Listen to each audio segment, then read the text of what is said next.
মুরগির গলা, মাথা, পা কি শুধুই পড়ে থাকে? আজ দেখুন এই অংশগুলো আর পেঁপে দিয়ে এমন মজাদার একটি তরকারি রান্না করেছি যা খেলে বারবার খেতে ইচ্ছে করবে। আসসালামু আলাইকুম, সবাইকে স্বাগতম উম্মে সালমাস কিচেনে।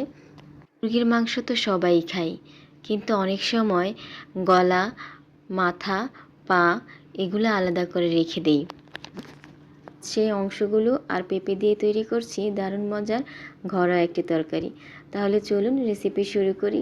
দেখতে পাচ্ছেন অবশিষ্ট মুরগির পা, গলা, মাথা আর কিছু মাংস রয়ে গেছে। সব কিছু আমি ভালো করে ধুয়ে কেটে পরিষ্কার করে নেব। এখানে আমি পেঁপেগুলোকে একটু বড় টুকরো করে কেটে নিয়েছি। তারপর চুলায় বসিয়ে 5-10 মিনিটের মতো একটু ভাপ দিয়ে নেব। ভাপ দিয়ে একটি ছাঁকনির মধ্যে পানি ঝরানোর জন্য রেখে দেব। তারপরে একটি কড়াইয়ে পরিমাণ মতো তেল, পেঁয়াজ কুচি, অল্প কিছু গরম মশলা দিয়ে ভালোভাবে একটু বাদামি রং করে ভেজে নেব। তারপর এর মধ্যে দিয়ে দেব 1 চা চামচ আদা বাটা, 1 চা চামচ রসুন বাটা। মাংসের পরিমাণ অনুযায়ী আদা রসুন বাটাটা ব্যবহার করতে হবে। আপনারা চাইলে কমিয়ে বাড়িয়ে দিতে পারেন, মাংসের উপর নির্ভর করে। অল্প পানি দিয়ে আমি একটু আদা রসুনটাকে একটু কষিয়ে নেব। যারা এই মুহূর্তে আমার ভিডিও দেখছেন অবশ্যই একটি লাইক দিয়ে শুরু করবেন। আর যদি আমার ভিডিও আপনাদের ভালো লাগে, এমন সহজ ঘর রান্না পেতে অবশ্যই আমার চ্যানেলটিকে সাবস্ক্রাইব করে বেল আইকন টিপে দিবেন এবং কমেন্ট করে জানাবেন আমার রেসিপি আপনাদের কেমন লাগলো। এখন আমি হলুদের গুঁড়ো, মরিচের গুঁড়ো দিয়ে খুব ভালো করে কষিয়ে নেব।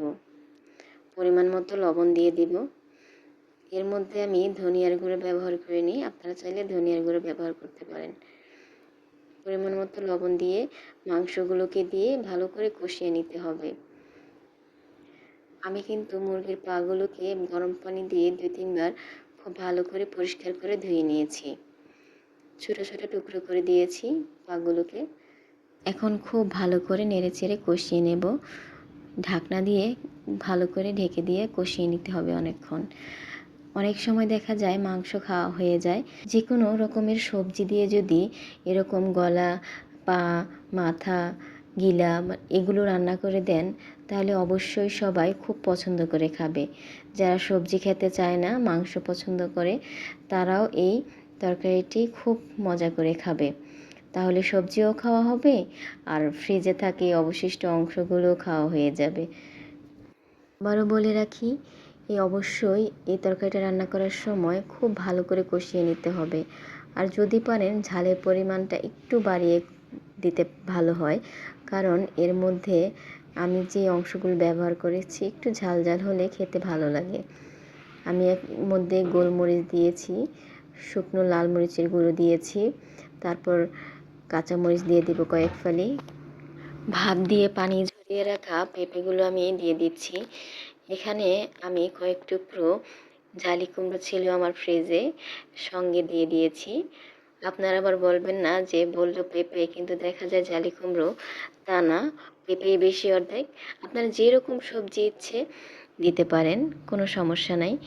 কিন্তু এভাবে যে কোনো সবজি দিয়ে রান্না করলে আমার বিশ্বাস সবাই খুব পছন্দ করে খাবে। আমার ফ্যামিলিতে এই তরকারিটা সবাই খুব পছন্দ করে খায়। খুব ভালো করে কষিয়ে পেঁপে দিয়ে তারপরে পরিমাণ মতো পানি দিয়ে সেদ্ধ করে নেব। কিছুক্ষণ জাল করে নেওয়ার পর পানিটা যখন শুকিয়ে আসবে, ঝোলটা গাঢ় হয়ে আসবে, পেঁপেটাও প্রায় সেদ্ধ হয়ে আসলে এর মধ্যে জিরার গুঁড়ো দিয়ে চুলাটা বন্ধ করে দিব। পেঁপেগুলো খুব গলে গলে যাবে না, কিছুটা আস্তে আস্তে থাকবে, কিন্তু খাওয়ার সময় দেখবেন অবশ্যই এটা খুবই নরম হয়েছে। দেখতে পাচ্ছেন ঝোলটা এমন থাকবে, খুব বেশি শুকিয়ে ফেলা যাবে না, আবার খুব এর চেয়ে বেশি ঝোলও রাখলে ভালো লাগে না। কয়েক ফালি কাঁচামরিচ দিয়ে দিয়েছি, দিয়ে 1 মিনিটের মতো ঢেকে রান্না করে নেব।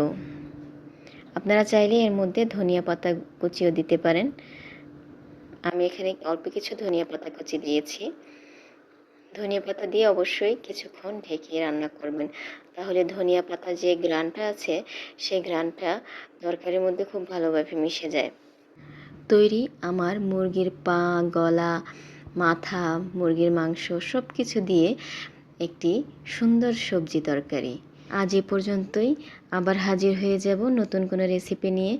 ততক্ষণ পর্যন্ত ভালো থাকবেন, সুস্থ থাকবেন, উম্মে সালমাস কিচেনের সাথেই থাকবেন। ভিডিও ভালো লাগলে অবশ্যই একটি লাইক দিবেন, কমেন্ট করে জানাবেন রেসিপি কেমন লাগলো, আর অবশ্যই আমার চ্যানেল সাবস্ক্রাইব করে আমার পাশে থাকবেন। আল্লাহ হাফেজ।